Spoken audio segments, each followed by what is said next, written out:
Welcome to the Human Capital Innovations Podcast.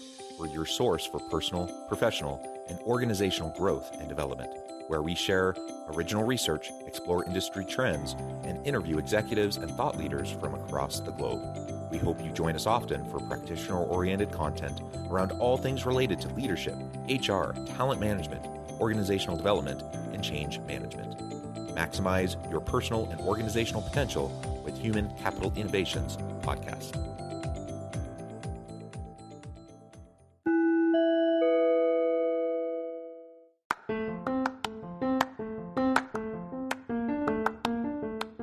Do you enjoy the Human Capital Innovations Podcast? Enjoy ad-free listening by going to the Patreon page, and please consider contributing even at the producer or sponsorship level. And please leave a review. Thank you for your support.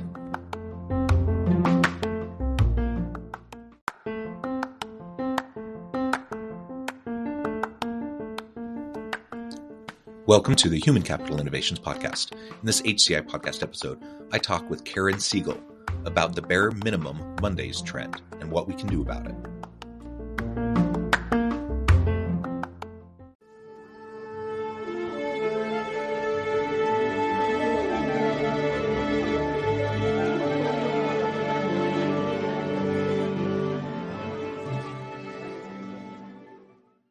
Karen Siegel, welcome to the Human Capital Innovations Podcast. Hi. It's a pleasure to be with you. You're joining us from Florida. I'm south of Salt Lake City in Utah. And today we're going to be talking about the bare minimum Mondays trend and everything that entails. I always love unpacking these types of concepts and these trends that get picked up in the media. The latest buzzwords, the latest trends. I mean, there's only so much value in those buzz terms, but they're always rooted in real issues and real concepts, real challenges that are facing organizations. And so that's what we're going to try to unpack together today. As we get started, I wanted to share Karen's bio with everybody. Karen Siegel is business development and HR manager for Miami-based Delta Hire LLC, a former New Yorker. Karen cut her teeth in the fast-paced world of PR and marketing. After working at top agencies representing brands including the Ritz-Carlton and Estee Lauder, she turned her attention to HR and recruiting, spending 2 years working closely with clients and potential candidates to better manage expectations and navigate the ever-changing landscape of post-pandemic corporate culture. As a new resident of Florida, Karen spends her spare time at the beach with her beagle puppy named Bagel and mentoring young women who are newly entering the corporate world. And I suspect you're familiar with the game Beagle or Bagel. I am, and I hope he doesn't bark during this because he's here today. I'm a dog person, and I had a wonderful beagle dog who unfortunately left us far too soon due to cancer a number of years back, and he was amazing. And so I'm a little jealous. I do have two wonderful dogs now that I wouldn't replace with anything, but I do remember the good times with my beagle. And Beagles and Bagels, the game is really fun. So if anyone hasn't seen that, check it out. It's just so funny. Yeah, the little circle. They look like a little circle. Yeah.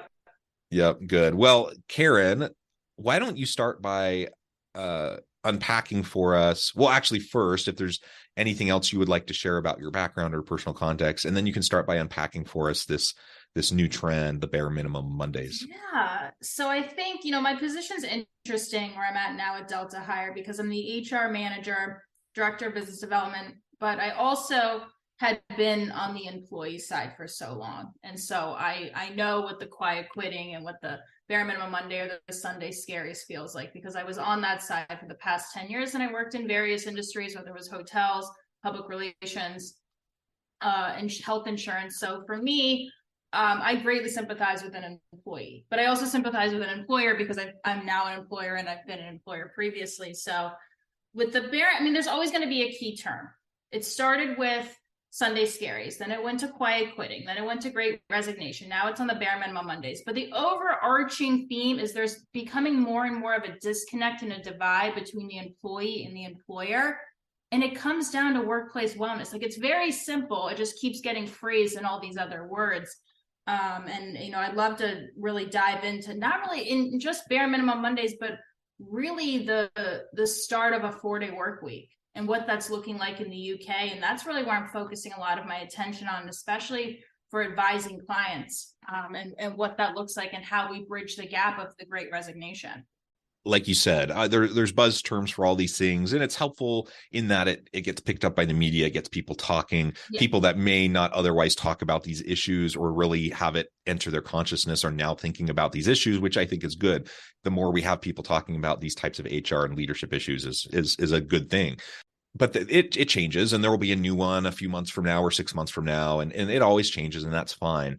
But it all comes back to, like you said, this fundamental shift that's happened in the workplace. And in the academic literature, kind of the esoteric nomenclature is shifting psychological contract. Just the general idea that the shared expectations between employer and employee, the organization and the worker, has shifted dramatically over the last many decades. So you imagine what it was like for our parents or grandparents' generations to go to work, and what that looked like, and what the kind of mutual commitment and loyalty and investment both ways was in the workplace. And that has eroded over time to the point where now, when people talk about the current psychological contract, there isn't much of one. Most organizations want to stay agile and flexible with their workforce, and so they're trying to utilize contingent workers as much as possible, gig workers more and more, part-time workers, so they save on the cost of benefits and such. Employees, though, on the other hand, they also want the flexibility. They want to be able to dabble and do side hustles, and the nature of the workplace and the nature of the worker and organization relationship has just shifted so dramatically over time that it gets us to where we are today. And then we start throwing different labels on it, whether it's the Great Resignation or the Great Reawakening or quiet quitting, or, like we're talking about today, the bare minimum Mondays. Ultimately, the same issue is at play, and that is there isn't the same strong kind of connection between employer and employee, worker and organization that we had seen in previous generations. And it's not necessarily a good or bad thing. It just is. It's just how things have shifted over time. And so if we want to be able to be successful in navigating the current labor market, the current world of work, we have to be aware of these trends, and we have to be aware of how they're impacting our ability to bring value to the marketplace through our people, through our employees. Again, that's just laying out this kind of general conception of what we're going to be talking about.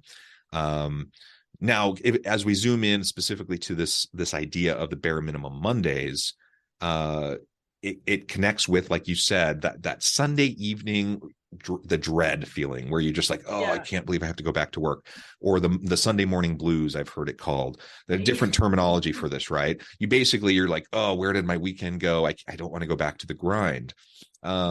It's an interesting thing, and the bare minimum Mondays just carries over from this, because now you're actually back at work, but you're kind of dragging because it's the start of a new week, and you just can't really get into it.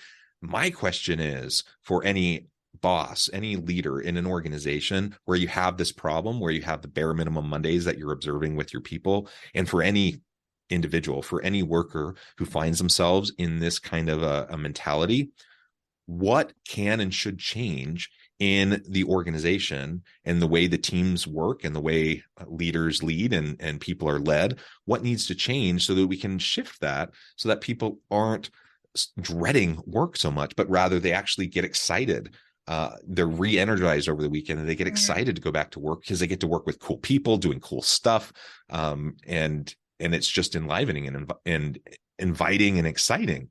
That's what I think we want, and that's what so many organizations are really struggling to create.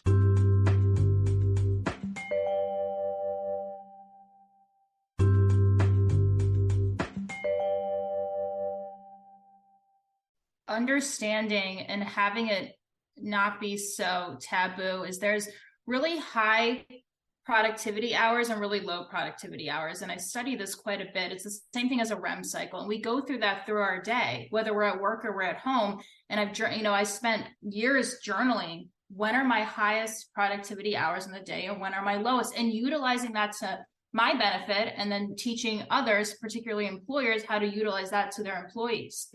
So, that kind of ties into bare minimum Monday, because bare minimum Monday, accomplishing just kind of a low hanging fruit task when you first get in, okay, I can accomplish one of these tasks. I can accomplish two of these tasks. And then leading into the day, so it doesn't feel like you're just hit with a semi, truck the first thing you walk in Monday morning, and really playing to, hey, it's okay. Let's just do some of the low hanging fruit and we'll get there. Right. Because what you don't want to happen is on a Monday morning is you have those high productivity tasks and then it leads off during the week because you're really not getting as much done as you think you are when you're doing such a high productivity that Monday morning, and really just embracing that. I think our culture in general is still the burnout culture. It's still the grind, no matter what's going on in your personal life or how you're feeling or your wellness is that day. So shifting that conversation is one. And number two is understanding that employees, I mean, some of them are there to pay for their kids' tuition, to get health benefits, to put food on the table, and that's okay. Not everyone is there to climb the corporate ladder and be the CEO or be the C-suite. So I think it's like that conversation too, and just having more of that open dialogue of some of your employees are there because they need food on the table, and that's okay. That's okay. Yeah, all work is honorable, and Yeah. motivation, different motivations for work is just fine. I have seen it where sometimes leaders, maybe it's because their mentality got them to where they're at, and so they kind of think that everyone else should have the same mentality when it comes to kind of career ambitions, and they have a hard time recognizing, in perhaps remembering or at least acknowledging that people have different motivations, different drivers. Sometimes it's simply a life stage. Sometimes you simply, at this moment in time, this is your core reason for working, and maybe you'll do the corporate race and the ladder climbing later, but right now you need to handle something else, right? So everyone has these life stages, these career stages, and we just need to be flexible to that, and not force everyone into the same mold. I think that's really important. So that's a really good point. Something else that I see when it comes to the bare minimum Mondays or the Sunday dreads or whatever is a lot of times it's in large part due to the fact that people haven't really been able to have some good work-life balance over the weekend. And so even though they've had a weekend, they've spent time checking their email and doing this and that and the other, and they may have put in several hours of work over the weekend, instead of really unplugging and really disconnecting and really recharging, spending time with their loved ones, doing, a hobby or whatever. And so the weekend just flies by, and then all of a sudden, it's time to go back. They didn't really get the break that they needed. And so, one thing I would say is, as a leader, you need to create the space for your people to truly take time off, to truly take those days. So whether we're talking about a traditional 5-day work week, or you move to a 4-day work week, or whatever it is, when people have time off, even if it's taking vacation days or whatever, make sure that they know they can really take that time for themselves, for their family, to recharge, and it will really help with their productivity. The other point that I just want to highlight that you also mentioned is this idea of momentum building as you start your week. You do not need to start your week, coming into the office first thing on Monday morning, assuming you're in a face-to-face office setting. You come back in after the weekend, you're dreading it. Now you have all these high stakes meetings and a big presentation and blah, blah, blah. And you're just hitting the ground running right away, trying to rev on all cylinders immediately. That's going to be hard for anybody. And so just keep in mind how you schedule your week, how you schedule these types of meetings. You can't always control it, but a lot of times you can control it, and you can set yourself up for success by simply giving yourself a chance and your team a chance to build momentum back as you're starting with the new week. And if you can do that and start to get reacclimated back into the workplace setting, working with each other again, people will come back on board and they'll get going. And then you can really have a great productive week and accomplish some really great things. But it can become very discouraging to show up immediately after you haven't had even much of a break anyways over the weekend. And now you're just launched right back into it. And it's just like hitting a brick wall. And there's no wonder why people hate that. I would hate that too. I have hated that. I've experienced that just like you have, like everyone has. Nobody likes it. And so are people slacking off? Maybe. I mean, there are some people who are going to be slackers. They're going to try to do the bare minimum. I don't think most people, though, show up to work trying to slack off or intending to slack off. No. But if they don't have a chance to just naturally reacclimate the way that anyone would, then of course we're sometimes going to be frustrated with the type of performance we're seeing from our people. I have to have reasonable expectations as a leader as people are coming back Monday morning. I think it's empowerment too. I remember I was at a PR firm in New York, and we had summer Fridays year round. So we were off every Friday year round at 1 p.m.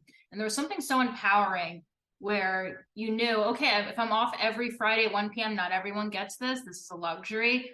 I'm going to have a higher expectation for myself during those 4 days, the Monday through Thursday. But I felt empowered to do that. I felt empowered to bring it to the next level because I was off at 1 on Fridays, and I got my life back for that, half hour or half day. I could go to the doctors or do whatever. But it's also a lot of empowerment, because if an employee feels empowerment, they're going to want to be productive, to not slack off, to be, doing towards the bottom line. So it's a lot of that too. A lot of that psychology behind that. Whether we're talking about, a traditional workplace, face-to-face environment, or remote virtual distributed teams, or we're talking about some sort of hybrid arrangement, if we're talking about a 5-day week, a 4-day week, whatever, right? There's all these different variations. And you just described an example of where you took a half day on Friday every week. If we can just be mindful enough as leaders and create systems and policies and practices that are flexible enough to give people back some autonomy and empower them in their lives and the work-life integration, work-life balance, a little can go a long way. Mm-hmm. You don't necessarily need to jump to the 4-day work week. You don't need to necessarily jump to fully remote. Some do, and if that works for them, that's fantastic. But there's a whole spectrum of different options, of different things you can try to do, and just know your people, know your industry, know your people's needs, know their wants, and understand that perhaps that changes over time. And so have regular communication, conversation with your people, and they'll appreciate it a lot, to have that level of flexibility. It makes coming back to work on Monday a whole lot easier if you know that your employer values you, that they respect you, you're treated with dignity and respect, you're seen as a whole person who has a life outside of work. When that is the case, it's a whole lot easier to come back and to contribute in meaningful ways, and to even get excited about coming back. I've certainly felt the Sunday dreads, but I also have had jobs where I literally am excited for Monday morning. Like, I'm excited to get back to work. I love my family. I love spending time with them. I love doing all those things over the weekend. But after spending dedicated time with them for a couple days, I'm ready to get back and to really dive in and do some really cool creative stuff with some really great people.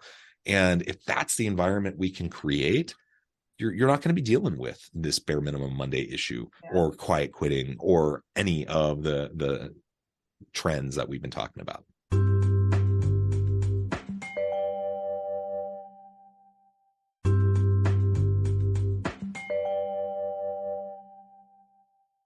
Yeah. When someone feels valued, they want to go to work Monday morning. They're excited. And I've been in jobs where I haven't, and same with you. And in jobs that now I do like going to work on Monday mornings, but it's when you feel just a little bit of value and empowerment goes a long way. Things that you can do. And you're right. You don't have to companies don't have to just jump to a 4-day work week, because that business model doesn't work for probably 90% of companies in our country. But there are variations that you can add to it that will go a long way. Yeah, for sure. And I know you wanted to talk a little bit more specifically about 4-day work week. So we can dig into that a little bit too. Yeah. But also just to highlight, like, there is quite a bit of research around this, around the idea of how much work is a human individual optimized for. Yeah.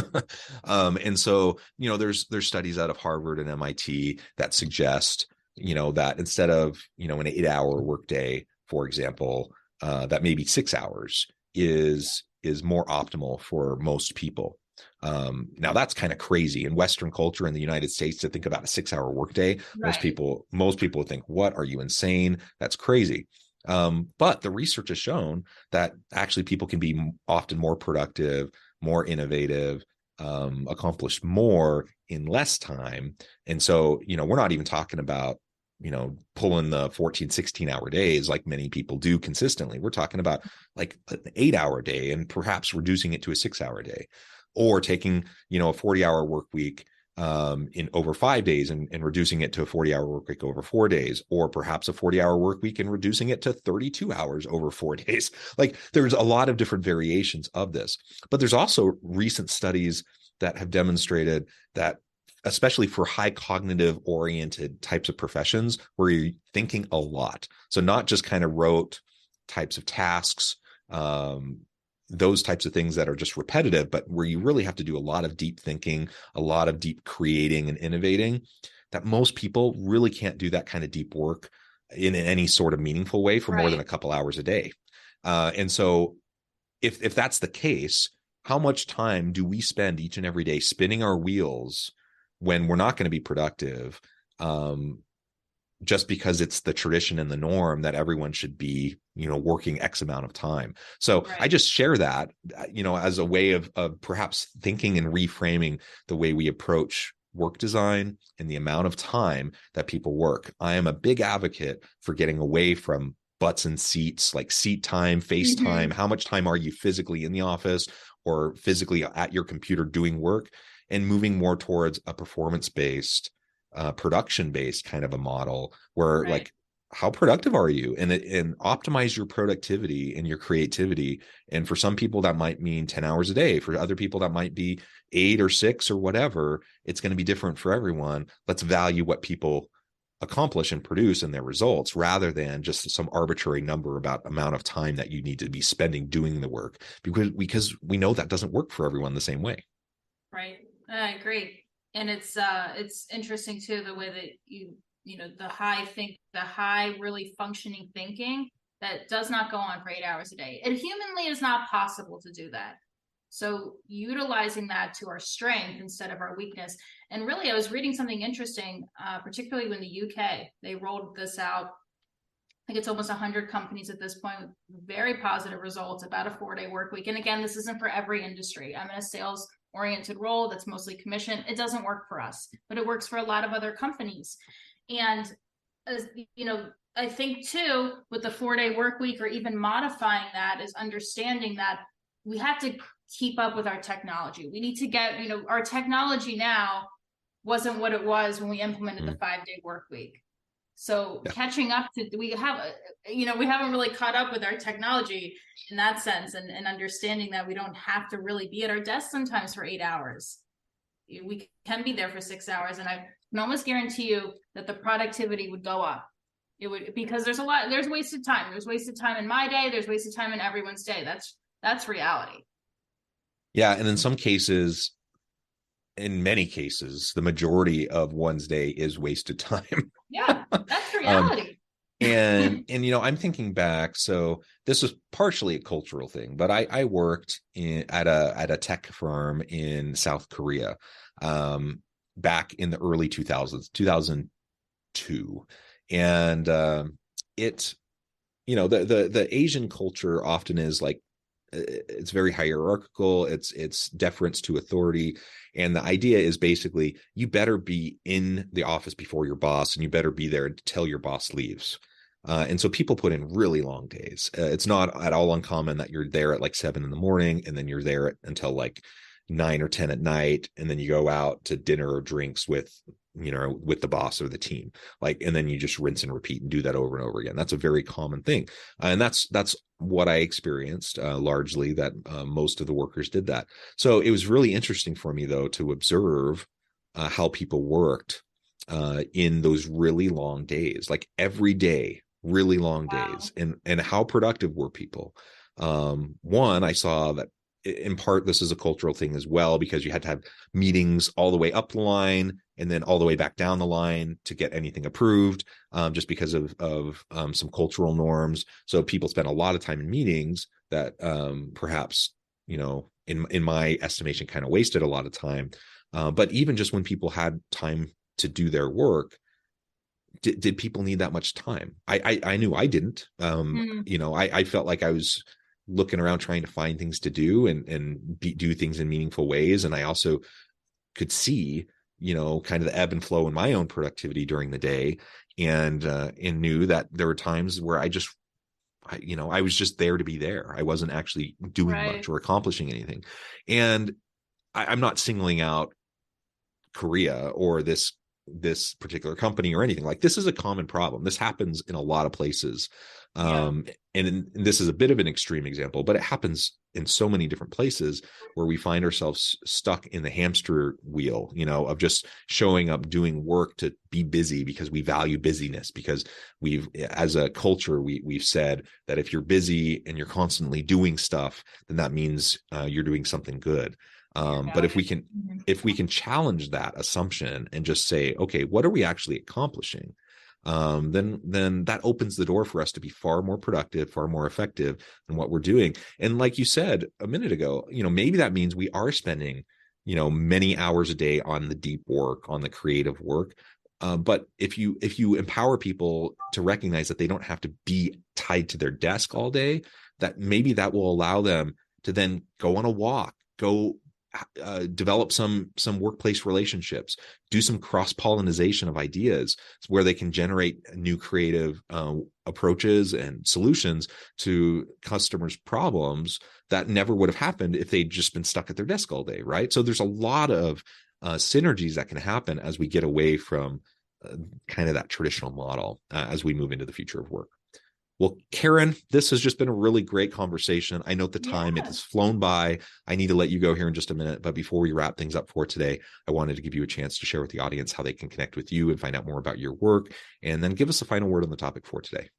Yeah, absolutely. So you can connect with us at deltahire.com or on LinkedIn. My LinkedIn is Karen or Siegel. We specialize in staffing and recruiting and training. A lot of us are DISC certified, including myself. So we go into companies and work with the DISC model. And I think really to wrap up the topic today is empowerment and value, and understanding that there's a divide between the employee and the employer, and how to bridge that. And really working more towards this kind of an employee's market now. And how do we adapt? How do we change? Yeah. I love it. Karen, thank you so much. It's been a real pleasure. Thanks, I encourage the audience to reach out, get connected, find out more about what Karen and her team can do for you. And as always, I hope everyone can stay healthy and safe, that you can find meaning and purpose at work each and every day. And I hope you all have a great week. Do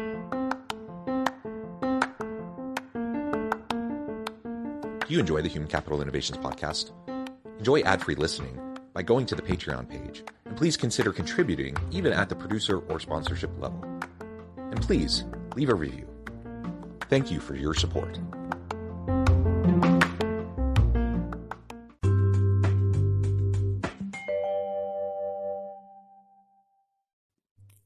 Thanks again for joining us for this episode of the Human Capital Innovations podcast. I hope you stay healthy and safe, and that you have a great week.